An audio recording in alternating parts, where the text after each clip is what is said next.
Bonjour, bienvenue à la série Territoire en conversation sur la sécurité urbaine. Aujourd'hui, donc, c'est notre quatrième épisode de cette série. On a déjà eu trois séries ultérieures qu'on rediscutera un peu tout à l'heure.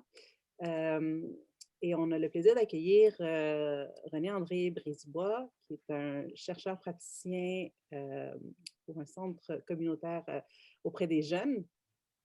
Je laisserai Leslie mieux le présenter tout à l'heure. Avant cela, juste vous dire que cette série s'inscrit, dans le fond, au sein de Paroles d'Exclus. Dans le fond, c'est Paroles d'Exclus qui accueille cette conversation avec donc les deux chercheurs, Leslie, qui est chercheur en études urbaines, et Benoît, qui est chercheur au CREMIS, qui est un centre de recherche de Montréal sur les inégalités sociales. Et donc voilà, on est ici pour discuter de différentes facettes de l'enjeu de la sécurité urbaine. Et voilà, donc avant de commencer la discussion, je veux faire un petit tour technique avec vous pour vous expliquer déjà comment utiliser la plateforme Zoom. Tout d'abord, on a levé la main quand vous voulez poser une question. Ceci dit, on aura une période de questions à la fin, donc vous l'utiliserez qu'à la fin. Vous pourrez à ce moment-là poser vos questions à voix haute si vous le souhaitez en levant la main, mais vous avez aussi l'option Q et R qui est juste à côté de lever la main qui vous permet d'écrire votre question si vous préférez la partager par écrit et on pourra y répondre soit en ligne, soit de vive parole lorsque ce sera la période des questions. Après, il y a Ridolf qui est avec moi, qui va aussi faciliter toutes les questions un peu techniques ou s'il y a des références dont vous avez besoin. Tout ça, on sera là pour les fournir dans l'espace chat, qui est plus un espace de conversation et non pour poser les questions. Donc, je vous invite vraiment à utiliser l'espace Q et R pour les questions, parce que sinon, on risque de les perdre au fil des conversations. Donc, sur ce, je redonne la parole à Leslie, qui va présenter notre invité. Bonjour tout le monde. Oui, je vais présenter notre invité René-André Brisebois, qui je remercie encore une fois d'avoir accepté notre invitation. Mais je vais surtout faire peut-être une synthèse des séances que nous avons réalisées depuis le mois de janvier. En commençant par celle qui revenait un peu sur la catégorie de gangs de rue. On a commencé surtout par faire des séances qui ont été territorialisées, c'est-à-dire les trois premières séances parlaient des territoires de Saint-Michel, donc avec comme invité Harry Delva et Jean-Yves Sylvestre, qui faisaient un peu un retour historique sur la production de cette catégorie des gangs de rue. On a vu un peu cette évolution, comment les jeux médiatiques ont contribué à produire une effervescence scientifique autour de cette notion et de ce concept, avant d'arriver sur la deuxième séance au territoire de Saint-Léonard avec notre invité Najat Bougaba, qui revenait sur les enjeux de l'émergence de la radicalisation dans le contexte du Québec et plus largement du Canada.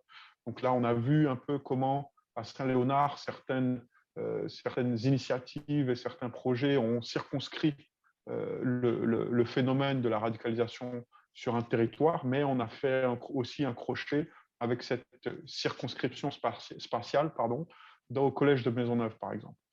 La troisième revenait sur la production d'images menaçantes dans le champ médiatique, journalistique et plus largement culturel au Québec, autour de cette idée de gang de rue, de menaces, et moins de radicalisation, mais quand même autour de l'idée de la production de catégories menaçantes pour la population québécoise et montréalaise en particulier, en partant du territoire de Montréal-Nord avec notre invité Will Prosper. Et pour notre séance d'aujourd'hui, on revient sur la production justement de l'expertise dans toutes ces catégories, des catégories menaçantes et des images menaçantes dans les différents champs que je viens de nommer, journalistique, médiatique, scientifique ou culturel plus largement, avec notre invité que je vais laisser se présenter, René-André Brisebois. Oui, merci Leslie. Bonjour tout le monde. Je m'appelle René-André Brisebois. Je travaille à l'Institut universitaire Jeunes en difficulté.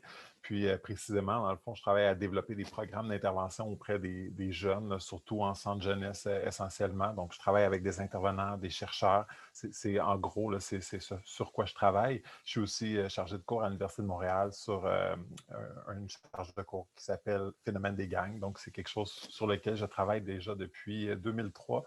J'ai aussi été intervenant communautaire, donc auprès de jeunes qui étaient, je veux dire, réputés, ou du moins pourraient être associés à cet univers-là, donc qu'on qualifie de gang. Là. Donc, ça fait déjà plusieurs années que je m'intéresse au phénomène, tant au niveau de la recherche que de l'intervention. Merci Merci. beaucoup, René André. Mais je te laisse la parole, Benoît. Merci Leslie, merci Maya, merci beaucoup René André d'avoir accepté l'invitation aussi. Donc, je vais reprendre la parole simplement pour introduire rapidement la problématique de ce soir, qui est le sujet de l'expertise, plus précisément l'expertise sur le gang de rue. Puis je pense que Leslie l'a bien dit, puis ça fait le pont avec notre dernier webinaire du mois de mars où on parlait un petit peu plus des médias et des images stigmatisantes. La question de l'image, c'est une question, je pense, qui est centrale. On peut se poser, qu'on est habitué de se poser en lien avec les médias. Donc, quelle image menaçante, stigmatisante produit les médias, parce qu'on parle souvent des médias en termes sensationnalistes aussi. Mais la question que j'aimerais discuter, puis que je me pose beaucoup, c'est est-ce que l'expertise ou le discours scientifique produit lui aussi une image? Puis dans ce sens-là, ben, est-ce que le discours expert qui s'est développé au Québec sur le gang de rue, tout le savoir qu'on a développé depuis surtout le milieu des années 90, ben, est-ce qu'il est parvenu à s'émanciper de l'image stigmatisante du gang de rue qui a d'abord émergé dans les médias? Dans les médias, on en a parlé en janvier avec Harry Delva et Jean-Yves Sylvestre. Ce qui est particulier avec la catégorie de gang de rue comme modèle de représentation de la délinquance, c'est que ça n'a pas d'abord émergé dans un savoir criminologique ou scientifique ou expert, mais ça a émergé justement dans les médias. On a commencé à parler du gang de rue comme un nouveau type de délinquance plus menaçant, plus grave au Québec, dans les médias à la fin des années 1980. Puis, c'est par la suite, au milieu des années 90, René-André Brisebois a une très bonne connaissance de ce processus institutionnel-là. On a vraiment un domaine d'expertise qui est mis sur pied, finalement, pour essayer de conseiller le gouvernement et les institutions de contrôle de la criminalité. Parce que la couverture médiatique a été telle, c'était vraiment une forme de panique morale, pour parler en termes sociologiques. C'est qu'on avait un nouveau type de délinquance, quelque chose qui était décrit dans les médias comme un nouveau type de délinquance jamais vu, qui était aussi beaucoup lié dans les médias aux communautés issues de l'immigration et à la famille haïtienne. Donc ça, on va l'aborder aussi. Je pense que c'est une catégorie médiatique qui s'est construite sur un fond de racisme anti-noir quand même. Il ne faut pas l'ignorer. Ça fait partie de la génétique, si on veut, de la catégorie. Puis, à force d'être interpellé par cette panique morale-là, par cette couverture médiatique sensationnaliste-là, ben, les autorités, les gouvernements, les institutions de contrôle et de protection de la jeunesse ont été un petit peu en besoin d'expertise parce qu'on s'est dit, ben, il y a une nouvelle menace imminente, il faut agir rapidement, mais on ne sait pas comment le faire. Donc, il y a eu aussi une expertise. L'expertise a été en partie financée par le gouvernement dans cette optique-là, dans l'optique de produire un savoir qui permet d'orienter l'action publique. Donc, c'est un petit peu la problématique générale que j'essaie de dresser. Puis, je pense qu'on va avoir une discussion assez fluide ce soir avec René André, Leslie, et puis éventuellement avec le public. Il y aura une période de questions vers la fin de la soirée.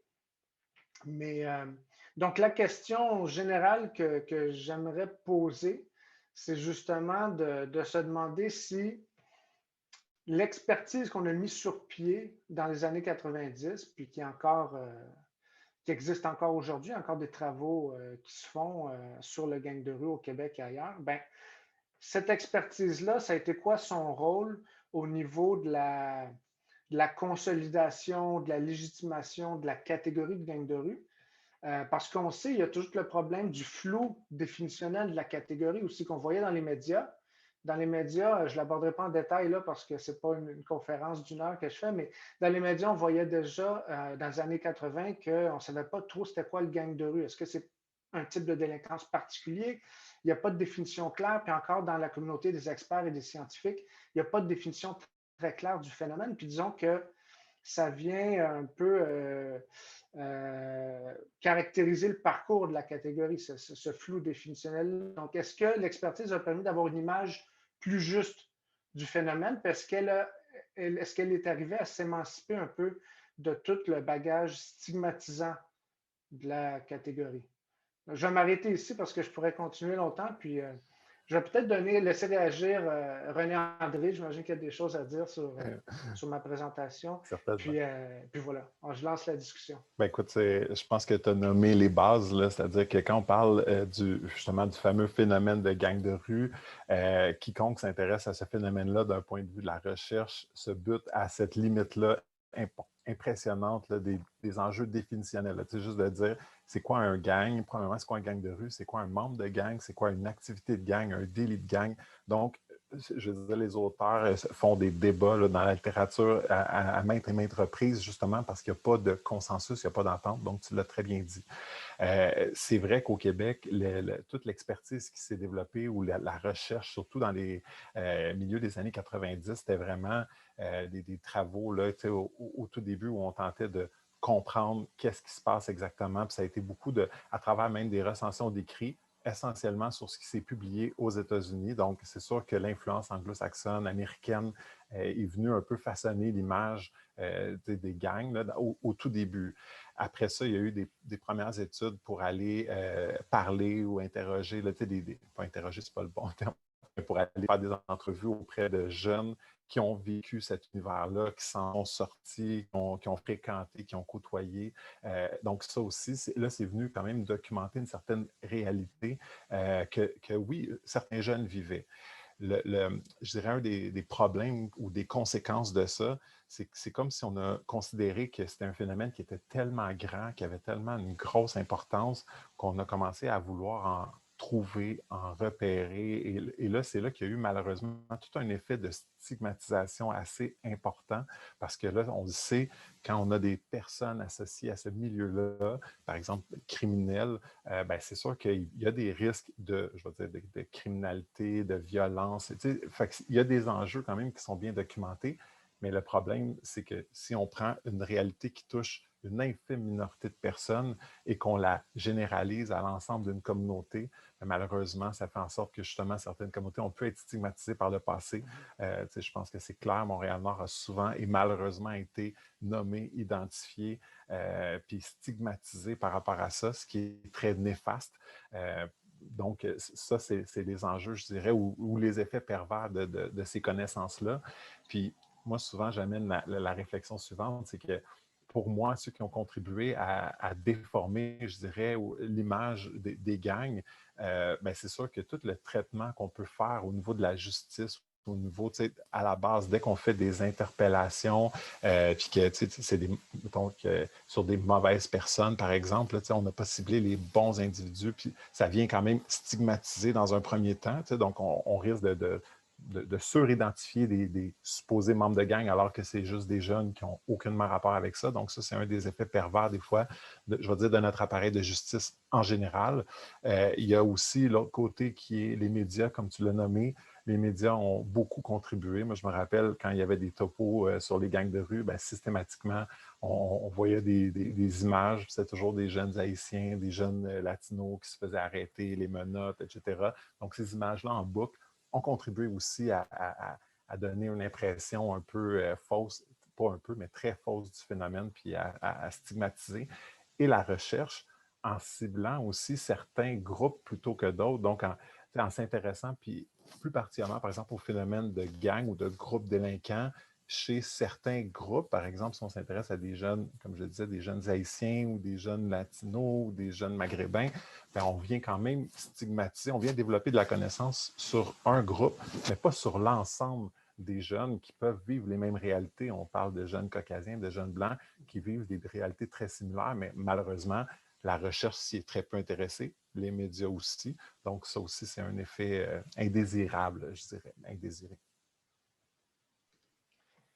Si je peux continuer, Leslie, fais-moi signe si tu veux intervenir, mais je trouve que c'est vraiment intéressant de la manière dont tu as apporté l'idée que finalement, là où on a basculé dans la stigmatisation, c'est quand on a, en fait, c'est en fonction un peu du flou définitionnel, parce que, comme tu l'as dit, c'est un phénomène qu'on a repéré dans les années 80-90 qui aurait touché apparemment une infime minorité d'individus.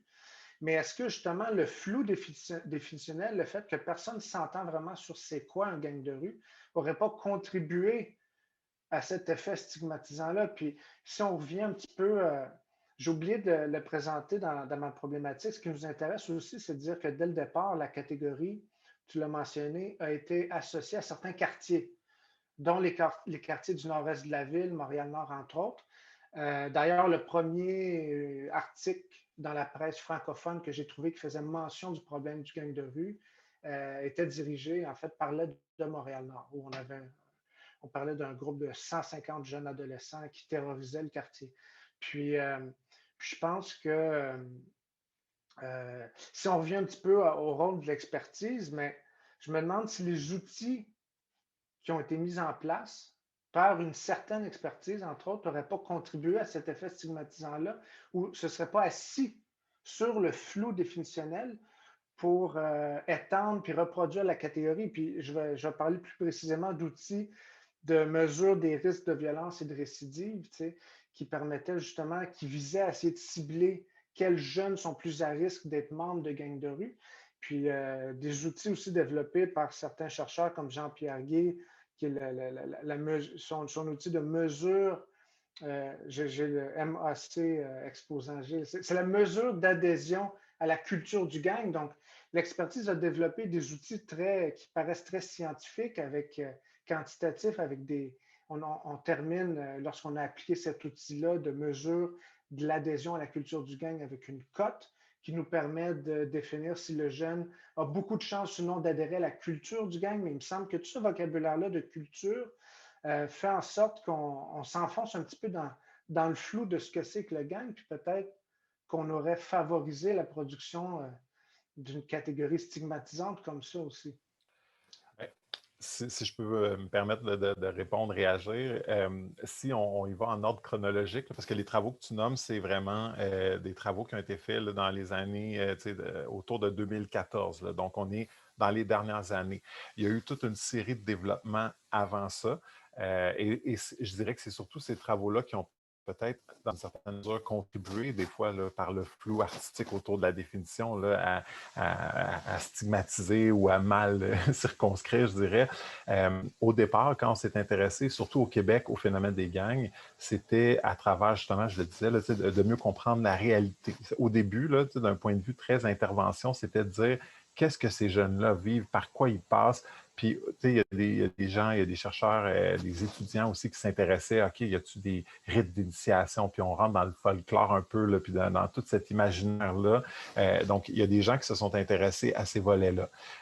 Moi, entre autres, j'ai fait mon mémoire de maîtrise. Moi, sur quoi je m'intéressais aux parents, à la dynamique familiale. Parce que quand je lisais la littérature, je voyais les parents dépeints comme étant souvent des parents où il y a de la négligence, des difficultés. Puis je voyais juste un côté sombre. Donc, moi, qu'est-ce que j'ai voulu faire, c'est d'aller documenter par des entrevues, aller rencontrer des parents, puis voir ce qu'eux avaient à dire, ce qu'eux, justement, pensaient de cette situation-là, puis pour mettre en contexte ces fameux facteurs de risque-là, pour comprendre le vécu, les difficultés que les parents ont vécues, et là, pour ça, pour moi, ça me permettait d'éclairer le phénomène dans un certain angle. Mais il y a des chercheurs qui avaient cette posture-là un peu à chercher à comprendre un peu comment la vie de jeunes et de familles sont bouleversées par cette réalité-là. Parce qu'on peut pas le cacher, on ne peut pas le nier. Ce phénomène-là existe. Moi, la personne qui me dit non, c'est totalement une construction, ça n'existe pas, j'aurais un peu de difficulté. Le phénomène existe. Par contre, on l'a quand même surdimensionné. Et s'il y a des jeunes qui en vivent contre-coup, c'est important aussi de comprendre cette réalité-là. Donc, il y a quand même eu beaucoup de travaux faits pour comprendre ce qu'ils vivent, comprendre ce que les parents vivent, comprendre les impacts de ça, comment on peut les aider, comment on peut les accompagner. Donc, il y a eu quand même ce volet-là de travaux, mais il y a eu d'autres types de travaux qui, là, s'intéressaient aux liens entre les groupes, les structures, la violence. L'avoir scientifique, c'est divisé, je dirais, selon les champs d'intérêt, je dirais, des chercheurs. Donc, certains cherchent à comprendre la personne, son environnement, bon, les impacts, et d'autres s'intéressaient plus au groupe puis essayer de comprendre la violence, bon, etc. Ça, c'est ce qui a marqué un peu le champ de la recherche au début là, sur les gangs. Oui, Leslie, tu avais... Justement, moi, je vais peut-être reprendre là, parce que si un peu à partir de moi, ma perspective, ce que je comprends bien, tu dirais, en fait, il y a plusieurs phases. Au final, comme tu disais, les dernières, à partir de 2014, on a quasiment complexifié un peu cette approche avec des approches quantitatives, des facteurs, un peu quelque chose, comme disait Benoît, très statistique en fait, de la question. Mais j'ai l'impression qu'il y a un peu ce que tu dis à partir entre milieu des années 90 et ce que montre très bien Benoît avec l'émergence de la catégorie dans le champ médiatique qui est repris ensuite par le champ scientifique. Il y a une première phase qui est de comprendre un peu les limites du phénomène et une deuxième phase, j'ai l'impression, à partir du milieu des années 2000, qui essaye de construire à partir de cette compréhension un processus ou en tout cas un protocole d'intervention qu'on l'appelle en prévention ou en répression. Avant d'arriver à quelque chose d'encore plus sophistiqué plus récemment. Mais moi, j'ai une première question, mais qui est en fait une double question. Quand tu dis ce phénomène existe, mais de quel phénomène parle-t-on? Première question. Et justement, ma première question, comment, par exemple, ceux qu'on a nommés gangs de rue, comment le distinguer, par exemple, de ce qu'on appelle la délinquance? Okay, très bonne question. Oui, vas-y. Et justement, à partir de cette notion de délinquance, on arrive à ce phénomène qu'on appelle les bandes de jeunes. En fait, l'effet de groupe, peu importe comment on le nomme, c'est les dynamiques de groupe, l'effet de groupe qui s'inscrivent dans une forme de délinquance petite ou grande qui mène vers la criminalité. Et à partir de ces travaux sociologiques qui vont travailler sur les bandes de jeunes, et je pense notamment à Marwan Mohamed, il explique un peu exactement ce que tu décris déjà, une espèce de triangle entre la famille, l'école et la rue. Justement, ce schéma triangulaire qui va construire un peu dans les défaillances ou les dysfonctionnements de ces institutions les conditions favorables à l'entrée en délinquance de ces jeunes-là sur le plan individuel, mais qui, par effet d'agrégation, vont créer des dynamiques de groupe. Et peut-être le deuxième volet de ma question, comment la production de la catégorie gang de rue, en tout cas, dans quelle mesure la production de la catégorie des gangs de rue ne rentre pas dans une forme de prophétie autoréalisatrice? Intéressant. En fait, quand je parle de, oui, le phénomène des gangs existe, moi, je n'aime pas parler, puis je suis d'accord avec le fait qu'il faut revoir cette notion-là, puis il faut la critiquer parce que, premièrement, les groupes, là, je vais parler de groupes criminels, de groupes délinquants, ça existe depuis toujours, là, je veux dire, puis souvent, dans mon cours, un des exemples que je donne toujours, c'est, je donne le descriptif qu'on retrouvait dans le Journal de Montréal d'un groupe criminel à Montréal. Et le descriptif, quand on le lit tel quel, un groupe de personnes, 9 frères à la tête d'un groupe avec, qui sont accusés de tentatives de meurtre, proxénétisme, etc. Avec la description qu'on en fait, l'imaginaire collectif des gens vont faire, ben, c'est clair qu'on parle d'un gang de rue, là, alors que c'est la description textuelle que j'ai prise de ce qu'on a appelé à l'époque à Montréal le clan du bois. Donc, dans les années 70, 80, qui était actif dans le sud-ouest de la ville de Montréal. Puis c'est un groupe criminel blanc. Le terme gang de rue n'existait pas. C'est comme si on a justement accolé ce nouveau terme-là avec une nouvelle réalité liée à l'immigration, malheureusement. Donc, c'est comme si c'était un nouveau phénomène. Ce n'est pas du tout un nouveau phénomène. Le phénomène des groupes délinquants existe depuis, on peut dire, quasiment toujours. Donc, c'est pour ça que je veux dire, ce phénomène-là, lui, il existe. Le phénomène de gang, groupe délinquant, lui, existe. Pour moi, il est présent. Je connais des jeunes, j'ai accompagné des jeunes qui ont vécu ça, qui vivent les difficultés liées aussi à cet univers-là, à vouloir s'en sortir, les défis que ça compose. Donc, c'est quand même une réalité. Là où, malheureusement, ça a des effets un peu trop stigmatisants, c'est justement si on veut y coller une étiquette ethnique, alors que pour moi, elle transcende la notion d'ethnicité. Je veux dire, c'est un phénomène mondial, international, qui touche tous les groupes. Et pour moi, ça me ramène toujours à la base à ce moment-là. À quoi il faut s'intéresser? Qu'est-ce qui cause ces phénomènes-là? Et c'est là qu'on doit justement faire de la recherche et s'intéresser à ces éléments-là. Et on pointe dans quelle direction? On pointe dans la direction des inégalités sociales, des injustices, de la discrimination, de l'exclusion. C'est exactement ça qui est derrière ça, le phénomène. Fait que moi, autant que la production du savoir scientifique autour du gang de rue a mené ou a peut-être contribué à une certaine forme de stigmatisation dans certains cas, autant de l'autre côté, ça l'a mené à d'autres travaux pour venir critiquer, remettre en question, justement faire pousser la réflexion et aussi de se dire, il faut s'intéresser peut-être aux conditions de vie de ces personnes-là. Tu sais, c'est une chose de dire, ah ben oui, il y a de la délinquance, mais moi, avant de me dire qu'il y a de la délinquance, je m'intéresse à pourquoi il y a de la délinquance. Si c'est parce qu'il y a des injustices, de l'inégalité, c'est peut-être ça qu'il faut travailler, c'est ça qu'il faut essayer de recommander. Tu sais. Fait que pour moi, il y a différentes utilités, je dirais, à cette production-là. Puis la délinquance de groupe se distingue aussi de la délinquance juvénile tout court. Il faut le voir un peu comme un genre de continuum. C'est-à-dire, la délinquance juvénile, c'est quelque chose de très normal, là, je veux dire, d'un point de vue normatif. La majorité des adolescents ont vécu ou vivent, ont fait des choses qui pourraient les mener devant les tribunaux. D'ailleurs, il y avait des vieux travaux en criminaux là, qui disaient, je pense que c'est environ 80 à 90 % des jeunes annuellement pourraient commettre des gestes qui seraient susceptibles d'aller conduire devant les tribunaux. Et ça veut dire quoi? C'est un tout manquement, un règlement civil, un règlement municipal, un petit délit quelconque. Là. Je veux dire, la majorité des jeunes vont faire quelque chose qui, à un moment donné, va enfreindre une quelconque loi. Là. Donc, il y a quelque chose de très normatif là-dedans. Là où on dépasse cet élément-là, c'est si ça devient, par exemple, certains groupes là, qui vont avoir des valeurs très délinquantes, qui vont partager, qui vont vouloir faire en sorte que les personnes associées à leur groupe entretiennent ces valeurs-là. Donc là, c'est là où on a affaire à une autre réalité qui, en intervention, est pertinente à bien saisir pour mieux les accompagner. Donc, c'est un peu... Et en fait, c'est ce que tu décris, c'est vraiment l'expérience de la jeunesse. Être jeune, c'est remettre en question le cadre. Tout à fait. La prise de risque, ça, que ce soit en psychologie ou en sociologie, on le comprend bien. Mais justement, en fait, j'ai beaucoup aimé ce que tu as dit. En fait, au final, la production au Québec de la notion de gang de rue s'inscrit dans une forme de racialisation des pratiques délinquantes. Donc, et justement, on est pris avec cette racialisation aujourd'hui. Donc, on va stigmatiser les pratiques transgressives et pas forcément délinquantes des individus et des groupes des communautés racialisées et immigrantes plus largement.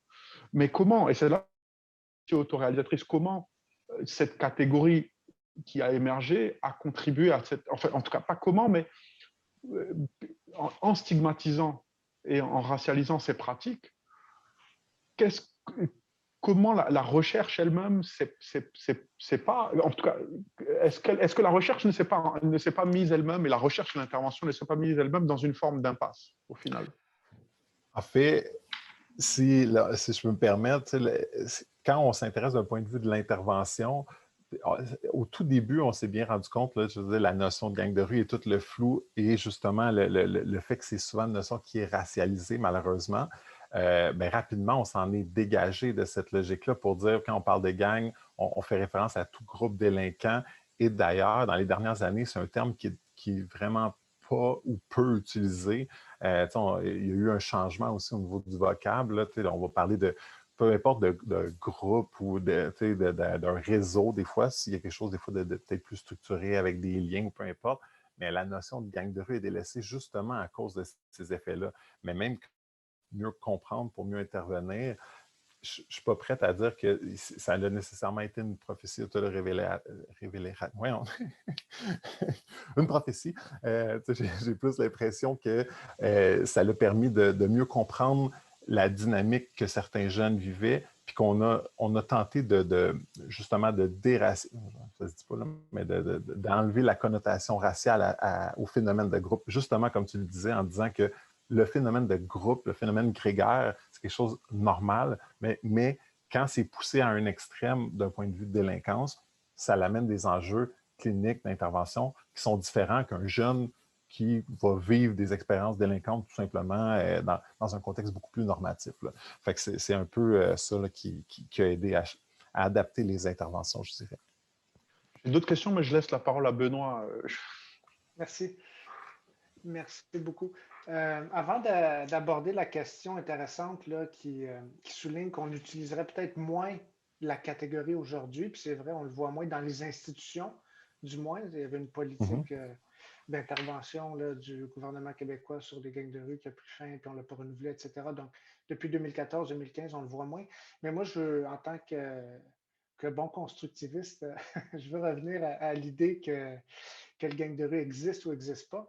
Puis, je trouve que c'est une question intéressante. Là, il n'y a pas de réponse vraiment définitive, mais c'est une discussion à avoir. Puis c'est vrai, je reviendrai avec la question de Leslie. Mais c'est quoi finalement qu'on tente de décrire quand on dit que ça existe? Parce que déjà, tous les intervenants qui travaillent, là, autant les experts que les policiers, les intervenants, les chercheurs s'entendent pour dire que la catégorie, elle est floue. Ça, tout le monde s'entend là-dessus. C'est à peu près un des seuls consensus qu'il y a.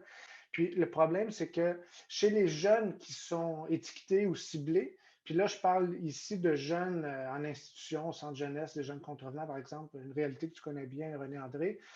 J'ai travaillé sur des entretiens qui ont été faits avec des jeunes dans ces institutions-là, qui ont été réalisés par mon collègue Nicolas Sadé. Et puis, ce qu'on a remarqué, il y a différentes attitudes devant l'étiquette ou la catégorie de gang de rue chez les jeunes. Il y en a évidemment qui se l'approprient pour différentes raisons sociologiques intéressantes. Des fois, c'est le pouvoir symbolique. Ils veulent montrer qu'ils font partie d'un gang de rue, etc. Puis là, il y a tout le temps la suspicion, mais est-ce qu'il le fait juste pour le style? Est-ce qu'il dit qu'il n'est pas dans un gang de rue parce qu'il sait que ça va être à son désavantage s'il est étiqueté gang de rue par les intervenants, etc. Mais il y a une troisième attitude qu'on a remarquée, puis c'est une attitude de déconstruction qui est quand même présente dans la parole des jeunes qui sont étiquetés gang de rue, mais quand on fait un entretien qualitatif assez long avec eux, on se rend compte qu'ils ont une attitude. En fait, ils se moquent un peu des fois des tentatives de déceler à tout prix les signes de leur appartenance aux gangs de rue à travers les médias sociaux, leur Facebook, etc. Puis il y en a qui se moquent du fait qu'on mette dans leur dossier qu'ils sont sous l'emprise d'un gang de rue, etc.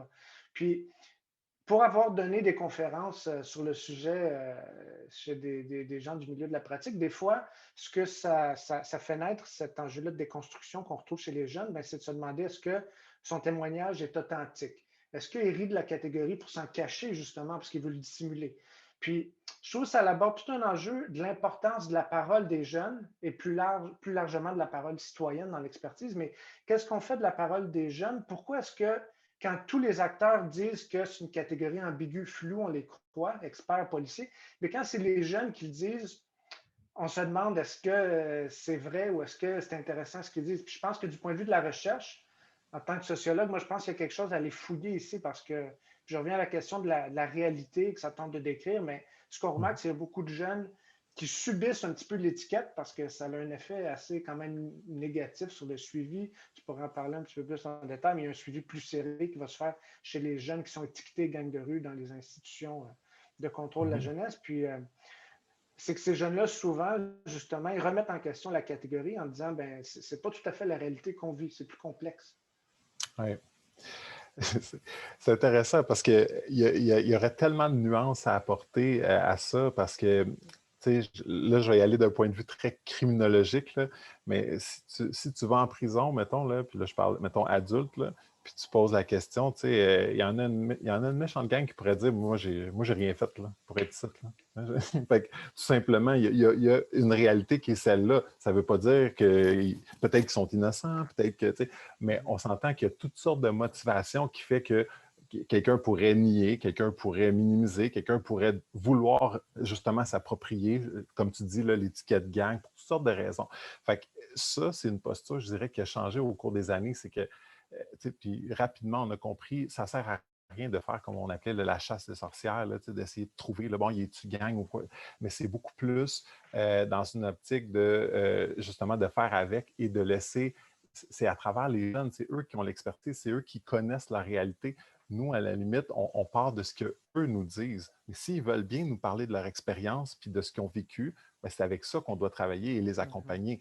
Et comme je dis, cette dimension-là, moi, les gars que j'ai accompagnés, je leur ai pas dit, genre, t'es-tu dans un gang, puis t'es dans quelle gang, puis j'ai jamais demandé ça parce que c'est pas ça qui m'intéressait. Moi, je m'intéressais à eux comme personne. Donc, quand je les accompagnais, à un moment donné, avec le lien de confiance, il en venait qu'à me dire, ben, tu sais, moi, j'étais avec ma clique, ou peu importe là, comment ils peuvent appeler ce groupe-là, là, peu importe le nom, là, le gang, c'est un terme, justement, gang de rue, tu l'as dit, c'est les médias, on a collé une étiquette, on a collé un nom à ça, mais les jeunes se définissent rarement comme gang, on est un gang. Mais non, c'est ma famille, c'est mon crew, c'est ma clique, c'est mon squad, peu importe le nom qu'ils vont utiliser, mais ça a un sens. Et quand, pour eux, ils disent, ben, moi, quand je suis dans ma clique, mais je ne peux pas quitter comme ça, c'est pas si simple que ça, c'est compliqué, je sais trop de choses, ou j'ai trop d'ennemis dans l'autre clique. C'est une réalité qui les affecte et qui les empêche ou qui leur donne une impression que ça va être difficile de s'en sortir. T'sais. Fait que moi, là, je parle, c'est mon point de vue clinicien, là, mais moi, j'ai besoin de savoir ça pour mieux les aider, pour mieux les accompagner. S'ils ne me donnent pas accès à ce bout-là, ben, je ne peux pas les aider. Mon intervention va être très limitée. Fait que, comme intervenant, mon but, ce n'est pas d'essayer de leur coller une étiquette, mais c'est plus de leur parler, puis de voir et de composer avec leur réalité. Fait que, ce que tu décris, ben, c'est sûr qu'il y a certains intervenants, hein, on ne se le cachera pas, comme dans n'importe quel milieu, qui vont justement peut-être plus tenter à mettre des étiquettes. Mais nous, les interventions qu'on fait, c'est justement de les encadrer, ces intervenants-là, pour dire non, non, il ne faut justement pas que tu cherches à mettre une étiquette. On ne veut pas coller une étiquette. Au contraire, on le sait que ça peut être préjudiciable et on ne veut pas ça. Ces exemples-là qui ont été nommés, ben, c'est des jeunes qui ont nommé, ils ont voulu coller. Je comprends, mais ce n'est pas supposé. Cette pratique-là a évolué, mais comme dans n'importe quel milieu, des fois, ça peut être inégal. Il peut y avoir des interventions à reprendre aussi. Là. Ça, c'est un autre cas de figure aussi. Là. Si Leslie, tu permets, je continuerai. C'est intéressant, c'est vraiment intéressant ce que tu dis de l'aspect clinique, parce que je trouve que c'est un petit peu comme un microcosme de la société ou des préoccupations publiques en général sur la violence et les gangs de rue aujourd'hui à Montréal. Parce que, oui, on se rend compte des limites ou du côté stigmatisant de la catégorie, puis officiellement, on tente à la délaisser ou à partir justement de ce que les jeunes nous disent.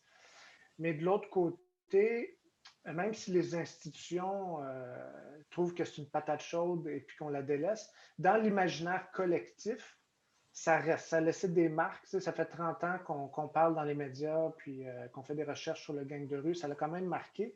Puis j'ai l'impression que ça reste du côté de l'imaginaire collectif. Puis c'est peut-être pour ça que chez certains délégués jeunesse, on l'a vu dans les entretiens qui ont été réalisés par mon collègue d'ailleurs, qu'il y en a justement, comme tu l'as dit, des délégués jeunesse qui tentent de déceler les signes d'appartenance aux gangs pour finalement se protéger parce qu'ils ont peur des jeunes qui sont associés aux gangs, puis pour modeler leur intervention.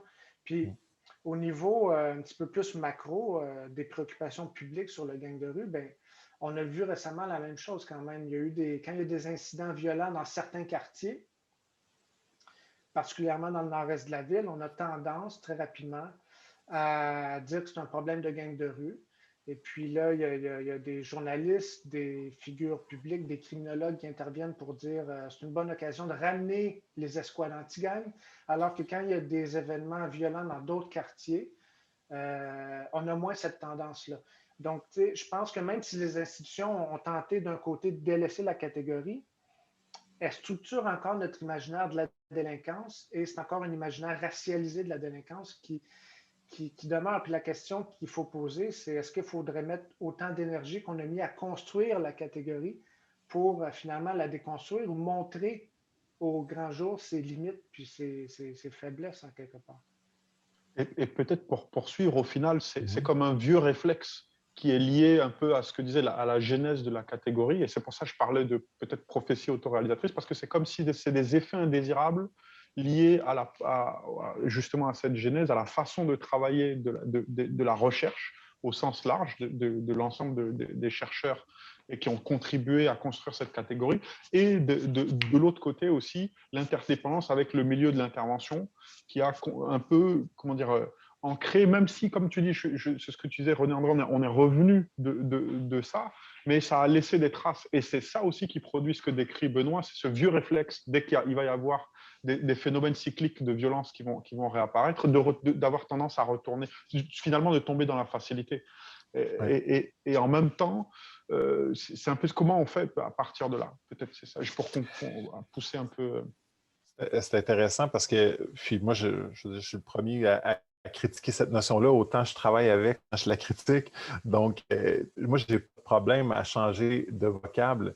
L'idée, c'est, comme je le disais, ces groupes-là ou ces individus-là qui composent des groupes, ça existe. Donc, cette préoccupation-là, je comprends que et là, l'erreur, c'est la réponse qui est apportée. Fait que je suis d'accord avec vous dans votre réflexion. C'est-à-dire qu'à cause de ce vieux réflexe-là, on a malheureusement cette réponse-là automatique qui vient avec comment on revient avec des idées gang de rue, alors que c'est peut-être pas nécessairement la bonne solution. Par contre, on a des individus ou des groupes qui se tirent dessus, qui s'interpellent violemment, ben, à ce moment-là, c'est quand même un phénomène qu'on doit tenir en compte. Moi, si on me posait la question, qu'est-ce que tu ferais pour intervenir puis diminuer ça? Ben, j'irais à la racine du problème. Puis, comme je l'ai nommé tantôt. Donc, moi, ce n'est pas en investissant sur des activités plus répressives, et je ne suis pas en train de dire qu'il ne faut pas qu'il y ait d'activités policières et répressives. Ça peut être nécessaire pour quand même calmer le jeu, comme je veux dire, mais j'investirais un maximum pour justement diminuer ces inégalités sociales-là, comme je le disais, travailler auprès des familles, faire plus de prévention, mais être plus soutenant pour éviter que les situations dégénèrent. Donc, pour moi, ça a quand même, autant que les connaissances ont pu amener certains effets, je veux dire, pervers, autant que d'autres ont permis d'éclairer le phénomène et de dire, bien, justement, pourquoi on retrouve, par exemple, je vais donner des exemples plus américains, mais pourquoi on trouve plus d'Afro-Américains en prison que de Caucasiens? Bien, la réponse est assez simple en termes, encore une fois, d'inégalité sociale, de pauvreté, de conditions de vie. Mais si on sait ça, à ce moment-là, c'est là qu'il faut agir. C'est là que la recherche peut influencer positivement aussi les actions et les politiques sociales qui peuvent être mises de l'avant. Donc, je pense qu'il y a ça comme travail aussi à faire. C'est juste que, malheureusement, c'est l'effet pervers un peu des médias qui vont aussi s'intéresser à un des volets, qui est souvent le de la violence, et qui va par la suite générer une peur, une panique morale chez la population, qui, eux, vont demander une réponse. Et là, la réponse qui est habituellement traditionnelle, c'est bon, on va agir, puis on va mettre des escouades en place, alors que ça doit être réfléchi de manière beaucoup plus systémique, là, je dirais, comme réponse. Donc, je ne sais pas si je réponds quand même à la question, là, mais je pense qu'il y a des éléments que ça peut pointer dans une autre direction, mais qu'on prend malheureusement trop souvent des vieux réflexes.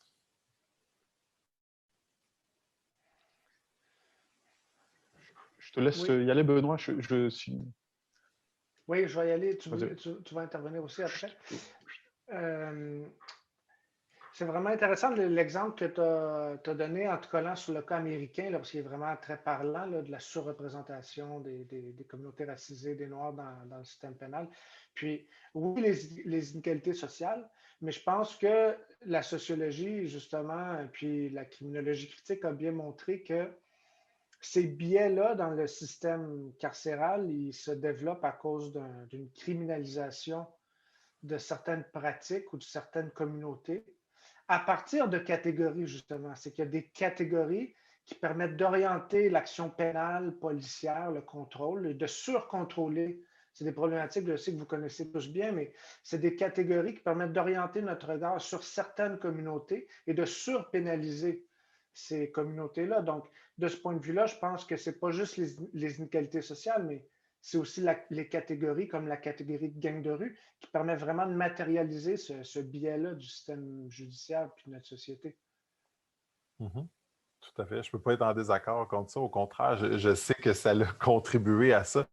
Mais, tu sais, comment je pourrais dire, une fois qu'on prend conscience de ça, qu'est-ce qu'on fait? Parce que justement, au niveau de la recherche, c'est venu documenter ça. On le sait. Puis même au Québec, même à Montréal, il y a eu des études intéressantes pour démontrer tout ce cycle-là où il va y avoir des pratiques qui vont venir davantage ciblées. Puis là, il y a une surreprésentation à toutes les étapes du système.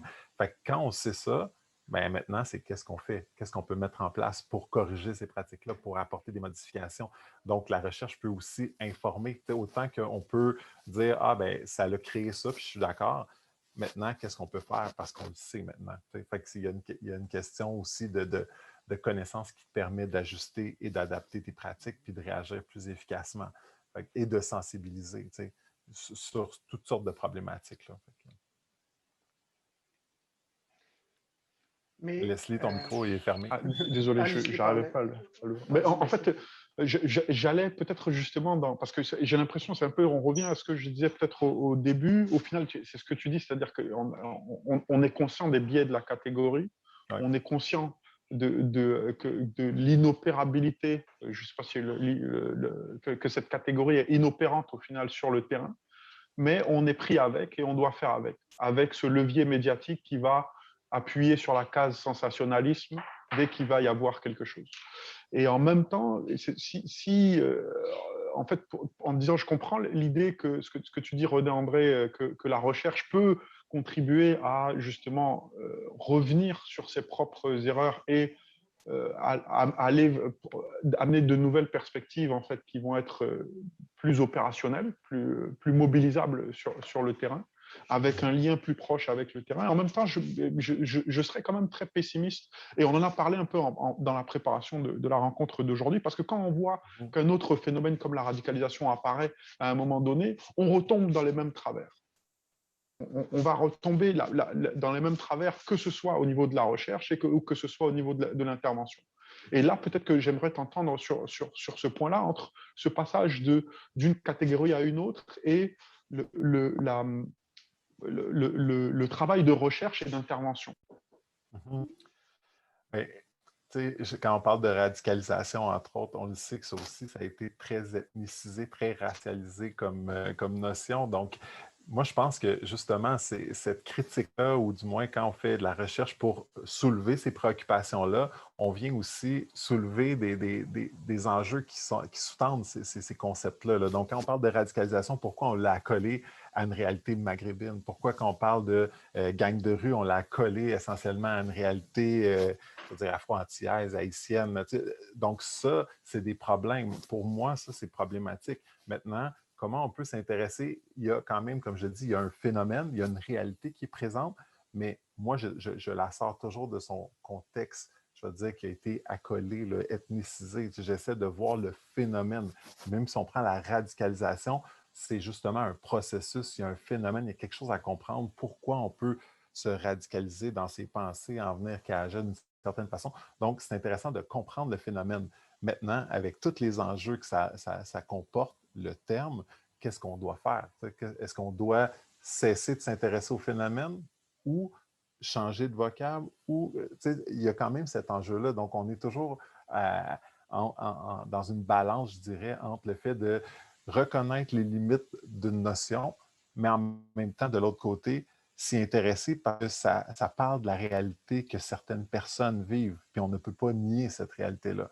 Donc, c'est là où on est c'est comme un débat sans fin, là, je dirais, parce que c'est difficile de se sortir de ça. T'sais, moi, la journée où on dit « OK, on ne parle plus du tout zéro de gang de rue, j'ai aucun problème », mais il va falloir qu'on parle quand même de cette réalité-là groupale ou peu importe là, de jeunes qui sont ensemble, jeunes et adultes, parce qu'on a le même phénomène chez les adultes, là, des groupes d'adultes criminalisés, très délinquants. C'est une réalité. On ne peut pas juste faire comme on n'en parle plus, fait qu'on ne parle plus du tout du phénomène du cours.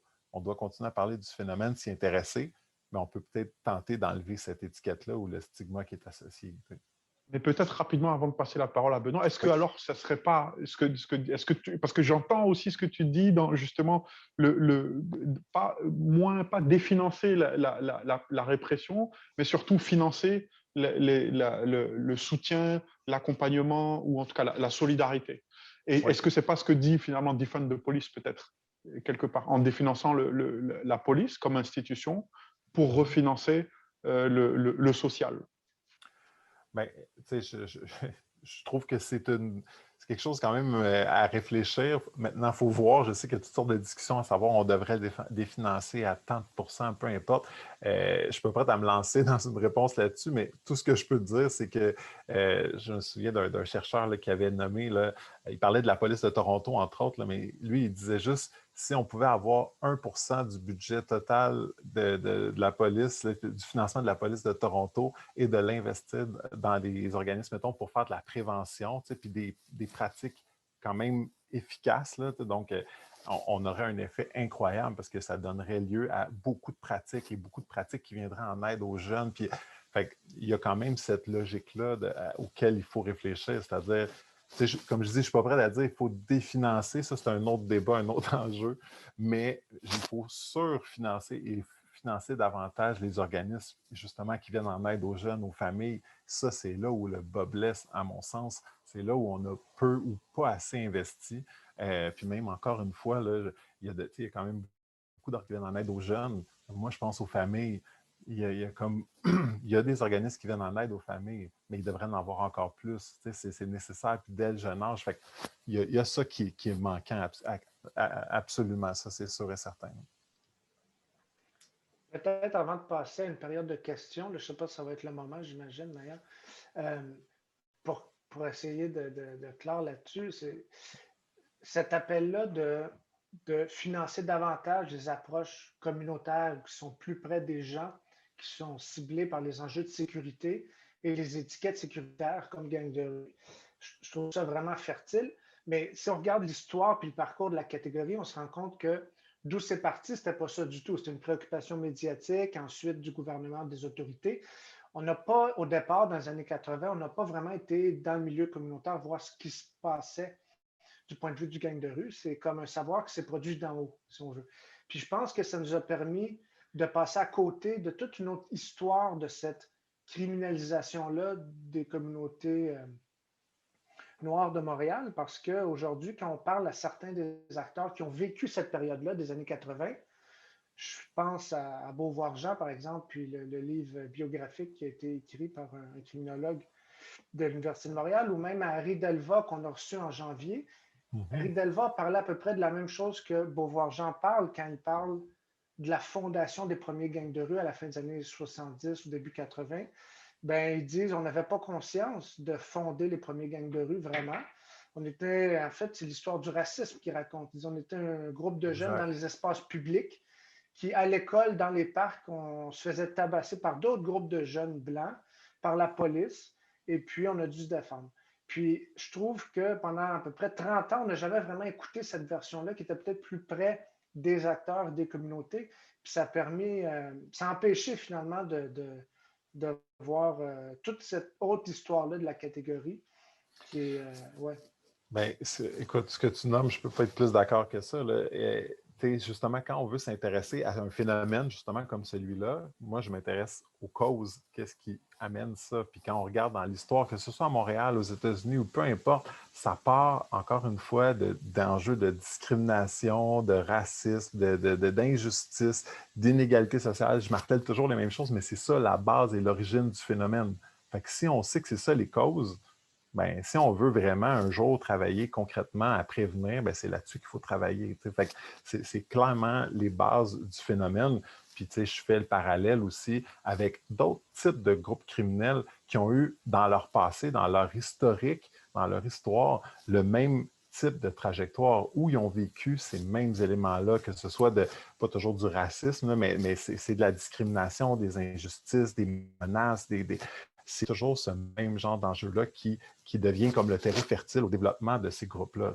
Fait que si on veut vraiment travailler efficacement à faire un travail de prévention qui va avoir un effet, il faut s'intéresser à ces enjeux-là. Je suis tout à fait d'accord. Si on sait que c'est là, c'est sur ça qu'il faut travailler. Fait que, bref, je suis 100% d'accord. Est-ce qu'on ouvre, est-ce qu'il y a des questions? Je ne sais pas si Maya ou les techniciens de la soirée ont accès à la section Q&R. On n'a pas de questions qui a été écrite, mais c'est l'occasion. Par contre, si certaines personnes veulent poser des questions, ils peuvent lever la main ou même juste faire un commentaire. Donc, on pourra vous donner la parole à ce moment-là si vous préférez poser vos questions de vive voix. Ah, on a une question en fait, oui. Est-ce que je la lis? Donc, on a une première question qui est la suivante. Merci pour la riche discussion. Pouvez-vous commenter l'étiquette ghettoisation que j'entends reprocher à notre Montréal-Nord? Merci.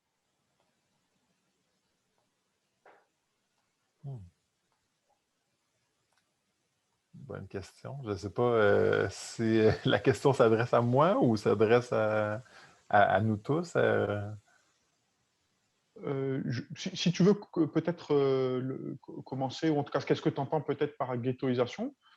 Mais je pense que ça rejoint aussi ce qu'on a parlé, ce dont on a évoqué à la dernière séance sur la stigmatisation territoriale, Oui. mais qui articule un peu ce que tu dis, en fait, c'est-à-dire ces inégalités sociales, ces injustices, le racisme, en fait, Mhm. dans un territoire majoritairement habité par des communautés noires. Qu'est-ce que, pour toi, qu'est-ce que justement cette étiquette de ghettoisation de Montréal-Nord évoque, peut-être?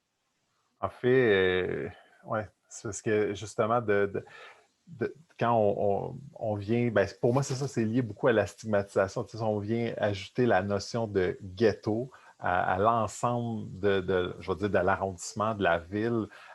Ça peut être très problématique. Puis justement, on revient au même lien là, quand on parle de ghettoisation. Ben, c'est souvent ghetto égale souvent gang, criminalité. Donc, on ne voit que ces aspects-là, alors que c'est très réducteur versus tout le potentiel, toutes les capacités, toutes les forces d'une ville ou d'un milieu. Tu sais, fait que c'est une étiquette qui peut être, je dirais, tout aussi dommageable. Là. Donc, je ne sais pas si la question, c'est du point de vue de l'étiquette ou l'effet de l'utilisation de ce terme-là, là, de ghettoisation. Là. Mais c'est clair, là, ça peut être très dommageable. Là. On a une question ensuite qui est comment vous pouvez influencer concrètement les politiciens qui utilisent clairement ce qu'ils veulent en matière de recherche? C'est une très bonne question. J'aimerais beaucoup pouvoir influencer directement les politiciens à ce qu'ils puissent, comment je pourrais dire, prendre des décisions éclairées sur la science et sur les dernières connaissances. Malheureusement, c'est pas toujours le cas. Les décisions peuvent se prendre sur la base de préoccupations, je dirais, de la population, des peurs que la population peut avoir. Donc, c'est souvent le cas. Donc, je vais donner un exemple pour faire un parallèle, là, mais c'est toute la loi sur le système de justice pénale pour adolescents, donc pour les jeunes contrevenants. Il y a eu tout durcissement des peines et des sanctions, là, je pense que c'était dans les années à peu près 2010, là, avec la loi C10, qui est venue comme rajouter, là, puis encore plus, je veux dire, justement, renforcer, durcir les lois. Et c'est parti, c'était sous le gouvernement Harper à l'époque, mais ça venait justement d'un besoin des lois sur la sécurité de nos villes. Là, pour qu'on se sente en sécurité, c'est important qu'on durcisse nos lois, puis même envers nos jeunes qui ont commis des délits. Alors, on s'entend que la recherche ne dirait pas du tout la même chose. Ce n'est pas en durcissant, puis en prolongeant les sentences, puis en rendant justement avec un ton plus austère ou plus sévère dans nos façons de réagir qu'on va aider ces jeunes-là. Au contraire, fait que la recherche conseillerait plutôt d'intervenir complètement différemment, pas nécessairement de durcir. Fait que, malheureusement, on n'a pas toujours des décisions politiques qui s'appuient sur des données de la recherche, ce qui serait drôlement intéressant. Donc, le but, c'est vraiment le plus possible qu'on puisse tous et chacun, quand on a accès à ces travaux-là, d'essayer de pouvoir le diffuser, d'influencer à tous nos niveaux, de partager pour que ça influence, je dirais, l'opinion publique. Parce que j'ai bien l'impression que le lien entre les médias et la population, c'est comme un lien qui les unit très fort. Si la population crie haut et fort quelque chose, bien là, les médias vont le nommer ou vont vouloir réagir. Puis là, c'est les politiciens risquent de aussi vouloir réagir suite à ça. Fait que si on veut nommer et réclamer les choses, par exemple, je disais, plus de prévention, investir, si on a tous le même discours, bien là, à ce moment-là, peut-être que les médias vont s'y intéresser et peut-être qu'à ce moment-là, ça risque d'avoir un effet de levier sur nos décideurs. Mais bref, c'est toute une entreprise à venir. Pas évident.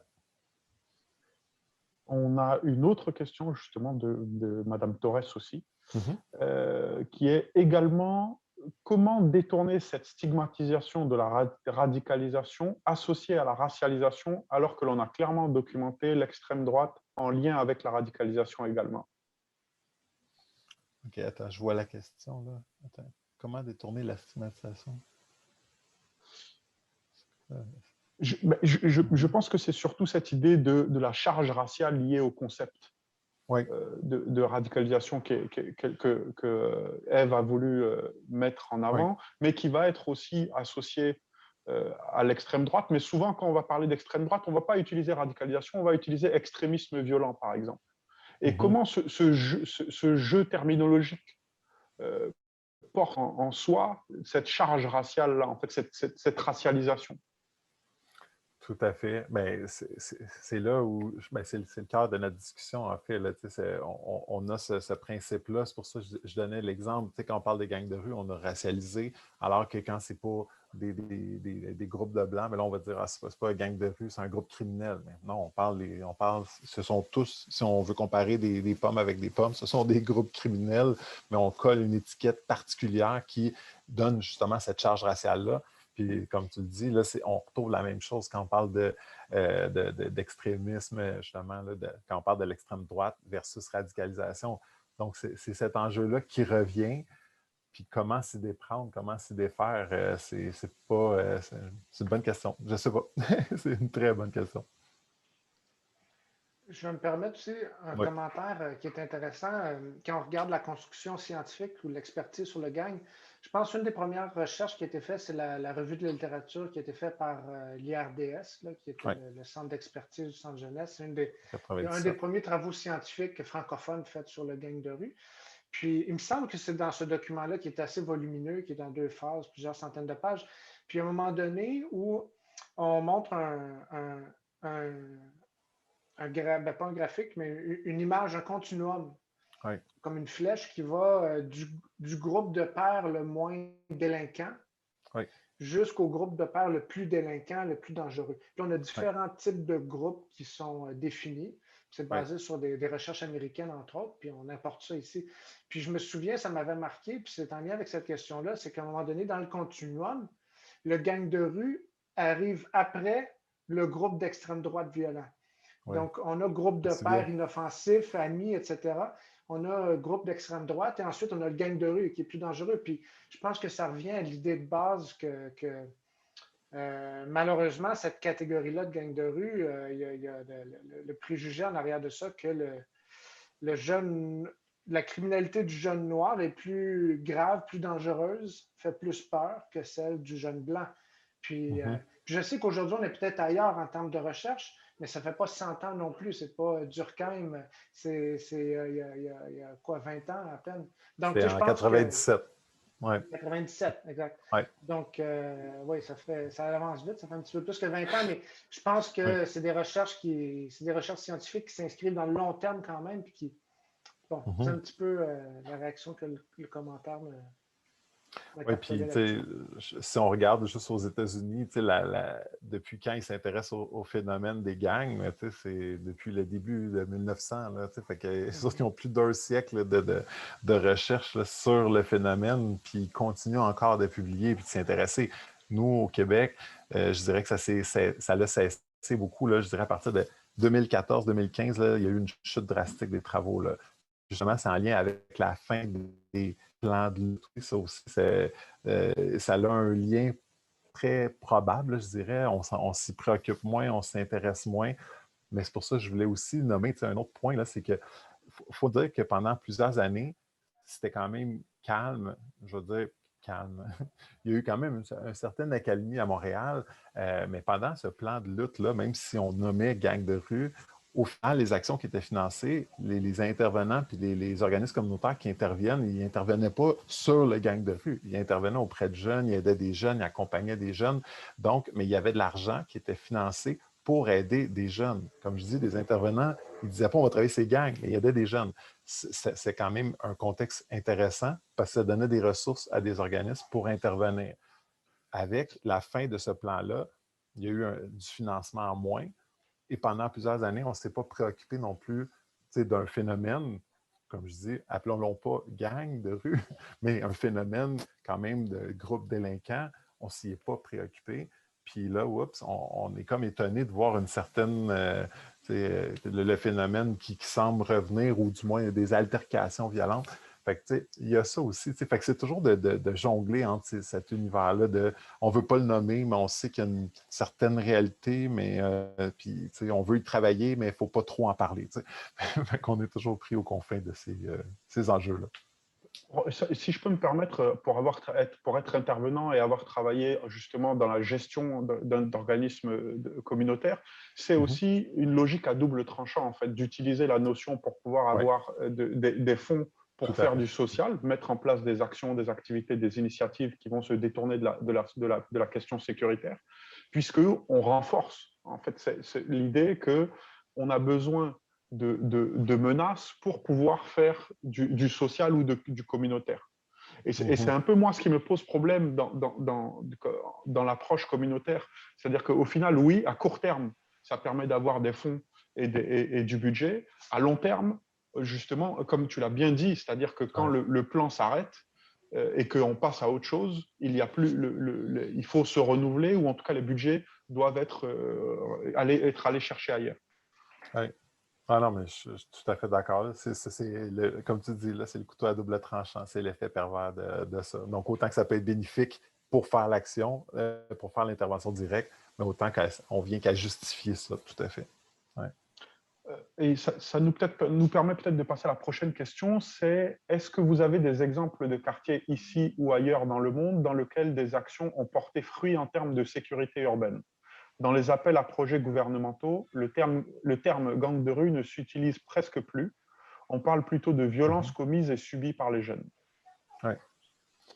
En fait, même là, on fait même référence probablement à la ville de Montréal dans les appels à projets. Là. Donc, c'est justement, s'il y a eu toute une révision de l'ancien financement qui était le financement gang de rue, là, parce que justement, les quartiers étaient nombreux justement à décrier le fait que c'est stigmatisant, on parle de gang de rue, il y a certains quartiers qui n'avaient pas nécessairement cette réalité-là, je veux dire, de groupes délinquants ou de gang de rue, mais qui voulaient faire de l'intervention auprès des jeunes qui sont quand même en situation où il y a de la délinquance, où il y a certaines vulnérabilités, par exemple. Donc, on est venu enlever ce terme-là pour davantage travailler sur violence, délinquance. Donc, c'est toujours un enjeu de sécurité publique. C'est clairement présent. On est venu enlever cette notion-là de gang de rue, justement, pour toutes les raisons dont on discute depuis tout à l'heure. Donc, c'est sûr que ça l'a changé par rapport aux appels à projets. Donc, ça, c'est pour ce volet-là de la question. Maintenant, est-ce qu'il existe des endroits dans le monde où il y a eu des stratégies déployées qui ont été efficaces? Oui, c'est sûr. Puis la clé, puis là, je parle à court terme, là, parce qu'à long terme, ça revient à ce que je disais tantôt, il faut s'attaquer aux inégalités, etc. Je ne reviendrai pas. Mais à court terme, quand ça l'éclate, puis que là, les gens ont peur, puis c'est sûr que ça prend, oui, des actions quand même répressives ciblées, pas un peu n'importe comment, puis, mais des actions répressives ciblées avec beaucoup de soutien et d'aide. Et ça prend des programmes ou des services qui sont coordonnés. Donc, c'est pas, mettons, par exemple, la police fait ses choses de son bord, l'organisme communautaire fait ses choses de son bord, la santé, les services sociaux fait des choses de son bord. Ça prend des services qui sont arrimés, ça prend des partenaires qui se parlent, qui travaillent ensemble, puis qui veulent viser un même problème pour des enjeux de sécurité, mais qui travaillent ensemble. Et c'est là que ça vient, je dirais, peser certaines mesures qui, des fois, peuvent être un peu, peut-être versées soit trop d'un côté ou trop de l'autre. Là, ça vient un peu équilibrer les forces de chacun des partenaires, puis ça permet une complémentarité des actions. Ça, c'est le genre de programme qui a déjà démontré ses fruits-là pour lutter dans des enjeux de sécurité urbaine. Ce qui nous permet de passer à la prochaine question-réaction, qui est encore de F. Torres. Et je crois que le communautaire peut être un partenaire de la recherche pour appuyer ses volontés de changement de politique. Qu'en pensez-vous? C'est un terrain à développer potentiellement.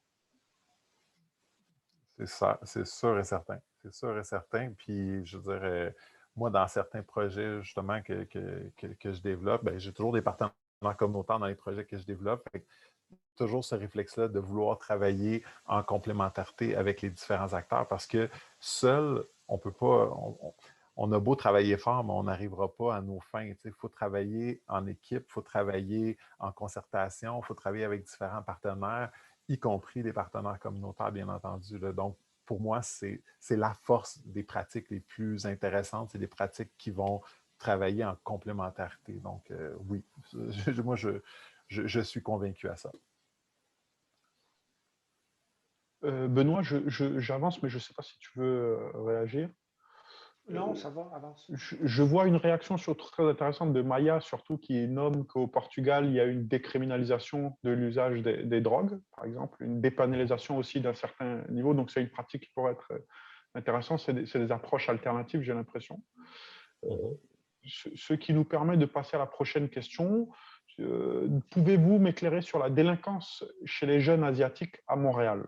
L'étiquette gang de rue ne semble pas être utilisée pour un groupe de délinquants d'origine asiatique. Merci.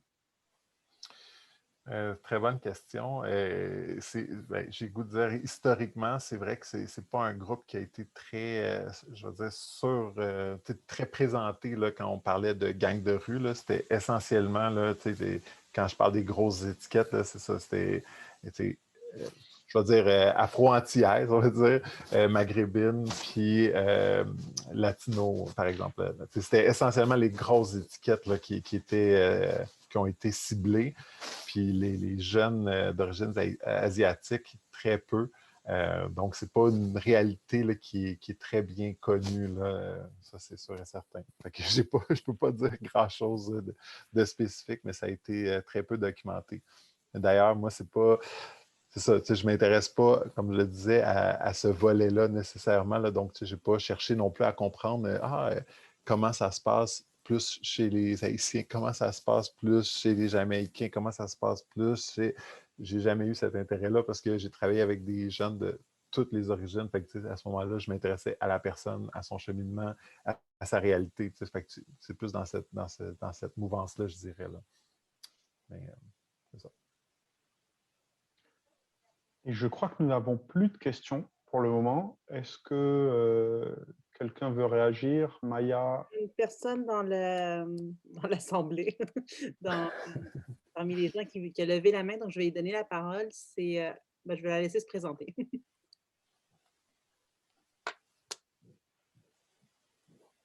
Il faut enlever, vous puissiez mettre votre micro pour qu'on puisse vous entendre.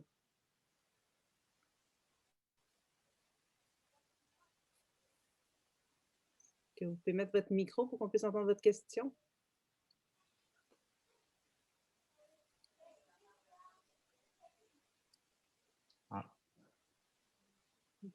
Un petit problème technique. Ah, non, ça ne marche pas. Peut-être que vous pouvez l'écrire à ce moment-là dans l'espace questions et réponses. Est-ce que pendant ce temps-là, d'autres personnes voudraient poser une question?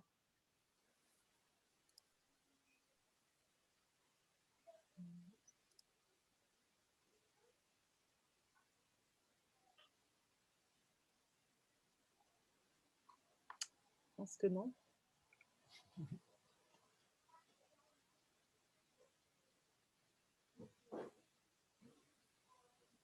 On a une question dans le chat. Je vais la lire. Okay. C'était pas mon rôle, mais je vais le prendre. Comment le phénomène de délinquance est très différent chez les garçons versus les filles? C'est une très bonne question. On pourrait avoir toute une présentation là-dessus, un échange, parce que c'est sûr qu'on va souvent la présenter comme étant très différente. Les garçons, on va dire souvent plus violents, alors que les filles, peut-être moins. Moi, j'ai le goût de transformer un peu la question puis de dire c'est plus notre réaction ou notre traitement des situations. On observe depuis les dernières années qu'il y a de plus en plus de jeunes filles qui sont criminalisées. Ça, c'est pourquoi? Parce que justement, on commence à voir des comportements violents qu'avant, on jugeait peut-être différemment. Je m'explique. Si on a...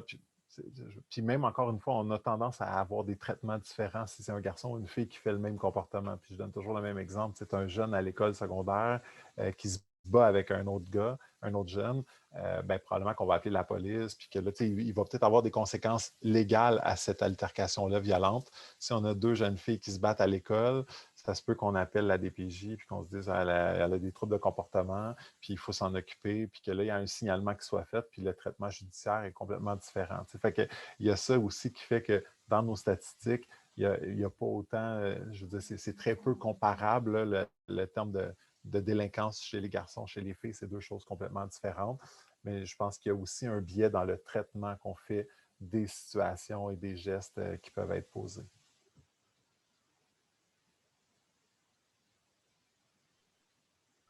Et je pense que ça fait parfaitement le lien avec notre prochaine séance qui s'intitule « Sécurité, genre et blanchité, la couleur de l'insécurité ». Excellent.